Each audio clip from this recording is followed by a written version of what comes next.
बहुत समय पहले की बात है। एक छोटा सा गांव था, बनगांव। गांव के बाहर एक घना जंगल था, जहां सूरज की रोशनी भी मुश्किल से पहुंचती थी। गांव वालों का मानना था कि उस जंगल में एक गंजी चुड़ैल रहती है। गंजे सिर, लंबा काला लबादा और लाल आंखों वाली वो चुड़ैल रात के समय जंगल में घूमती थी। कहते हैं उसकी चीखें सुनकर पेड़ तक कांप उठते थे। गांव में कोई भी सूरज ढलने के बाद उस जंगल की तरफ नहीं जाता था। लेकिन कहानी यहीं से शुरू होती है।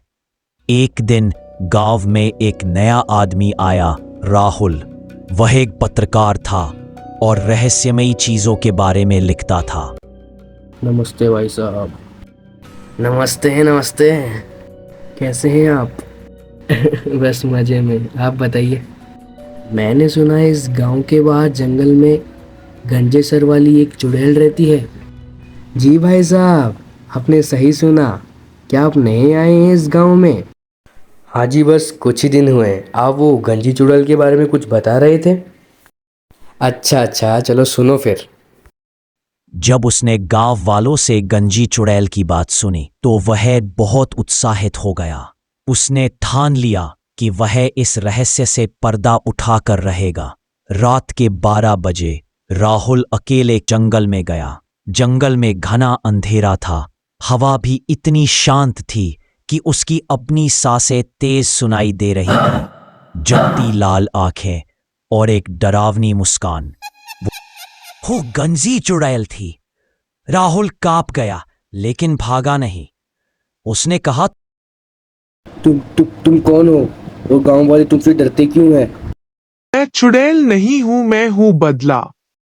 और फिर जो कहानी उसने सुनाई वो चौंकाने वाली थी। उसने बताया कि सालों पहले गांव की ने एक निर्दोष लड़की को जादू टोने के शक में मार डाला था। उन्होंने उसके सारे बाल काटकर उसे अपमानित किया और जंगल में छोड़ दिया, जहां उसकी मौत हो गई। उसकी आत्मा अब इस रूप में भटक रही है, गंजी चुड़ैल बनकर। लेकिन वो किसी को मारती नहीं थी, वो सिर्फ डराती थी, ताकि लोग उसके दर्द को समझ सके। राहुल ने उसकी कहानी रिकॉर्ड की और गांव वालों को दिखाई। गांव वालों ने पहली बार सच जाना और उस आत्मा की अंतिम क्रिया की। उस रात के बाद से गंजी चुड़ैल कभी नहीं दिखी। अब सीखा, कभी भी बिना सच्चाई जाने किसी पर आरोप न लगाओ। डर के पीछे अक्सर कोई गहरा दर्द छुपा होता है।